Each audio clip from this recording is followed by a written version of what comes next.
This program contains true stories of rescues. All of the 911 calls you will hear are real. Whenever possible, the actual people involved have helped us reconstruct the events as they happened.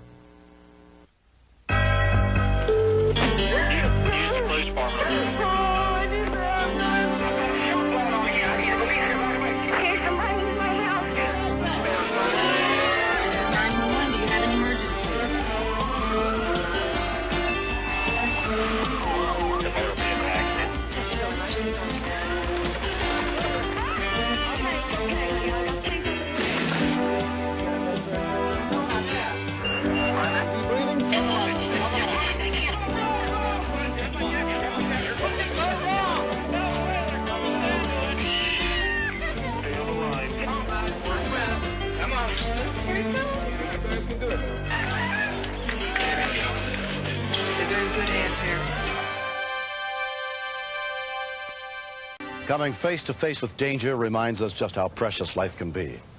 For Carol Galla, that moment came on the morning of February 28, 1991, at her home in Glen Ellen, Illinois, as she and her two young daughters were getting ready to run some errands.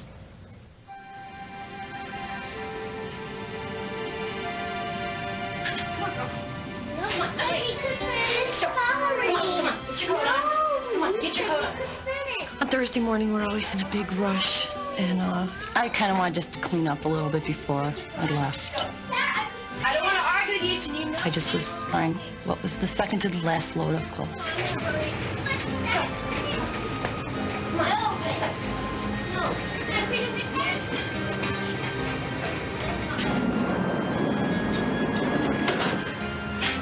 So, get them on. Get out to the car.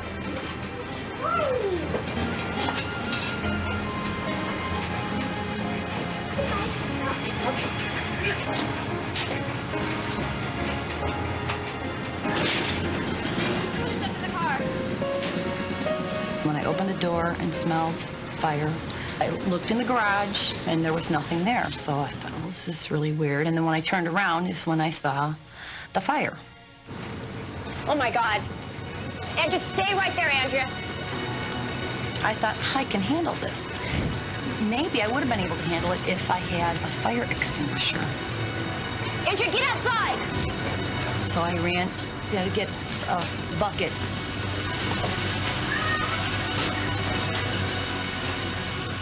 I just panicked because you don't realize how fast these things go. Carol called 911 to report the fire. I tried to help her. She said, don't, just stay away. It was hopeless. No, my children are all outside. Okay, be out in front. Please hurry. Andrea, come on, let's go. Come on. Stephanie? Stephanie?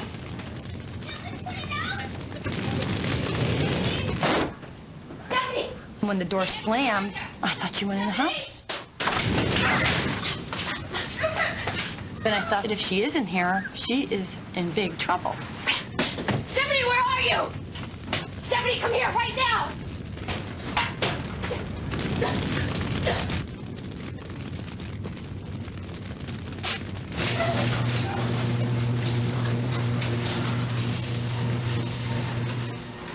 The garage door closed all by itself.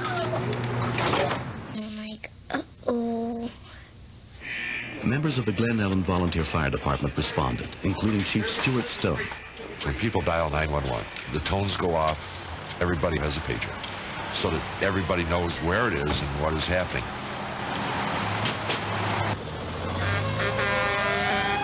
We're all volunteers, we all live within the community, and during the day, we're out at the station in approximately a minute.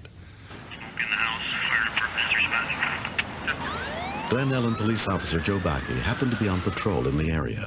I was only about 3 blocks away, so I responded to the scene to block traffic, which is what we do at fire scenes.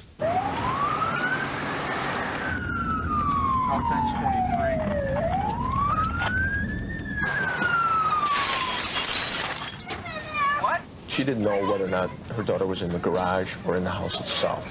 I don't know! I remember thinking that this little girl might die. He ran in the house several times, and he couldn't breathe, and he said it was tremendous heat. And in the meantime, I'm outside, hysterical.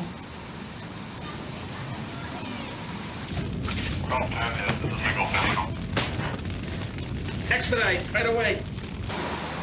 Neighbor Cliff Halpin saw the smoke as he was driving by.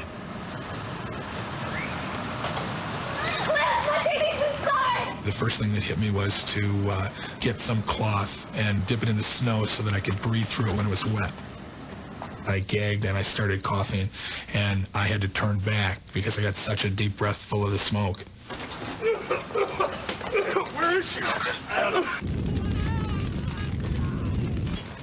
When I finally knew she was in there, she called me in that little, hardly a voice, you know. I couldn't go and get her. I feel like I should have been able to do that. You take upstairs. I'll take that. Here! As Joe went into the garage, and I knew that I might have to go in after him. That was real scary for me.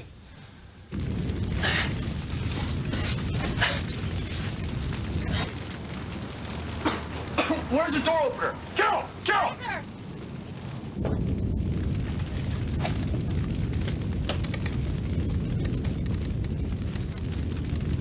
The wires must be burned because it's not working. And it was a matter of timing. Either he was going to come out in 15 or 20 seconds, or I was going to have to go in. Call your daughter. Stephanie! Answer me, Stephanie! Stephanie, answer me!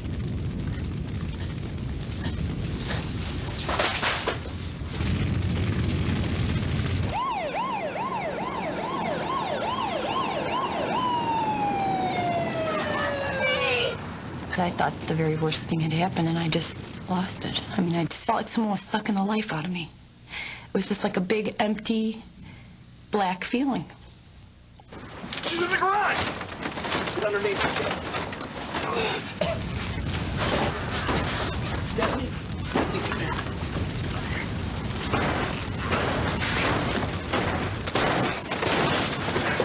Jay! What's up here?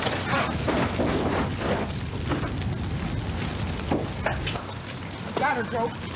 Go. I got her. All I remember is they moved her to the front of the house on a flat surface.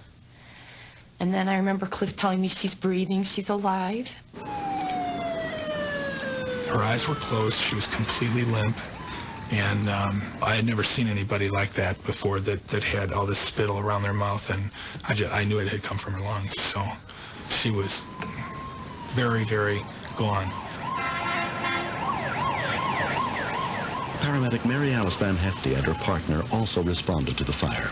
She was lethargic when we first saw her. She wasn't a typical little kid. She wasn't even crying. She just looked at you because she was so frightened. And then she started to cry a little, and then she was wiggling all about like a little person was supposed to. Officer Bakke was also treated at the scene. This sounds really corny, but I think God sent him to me. He just jumped right in there, and he didn't think twice. It never crossed my mind that I was really in danger. My concern was for their little girl. We were just so lucky that he showed up, because if he didn't show up, I know that she would have died. I know she would have died. 4-year-old Stephanie Galla was taken to the hospital. After 5 days, she was released with no permanent damage.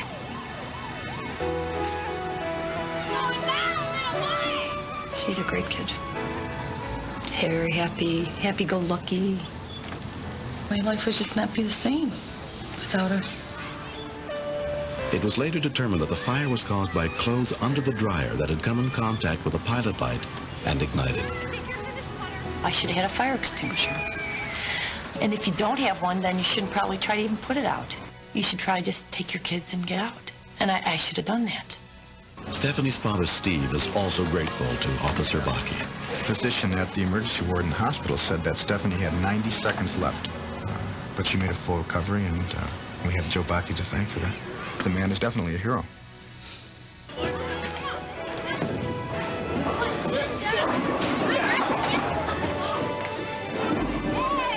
I think Joe is really nice. for saving my sister. He beats up my brothers for me.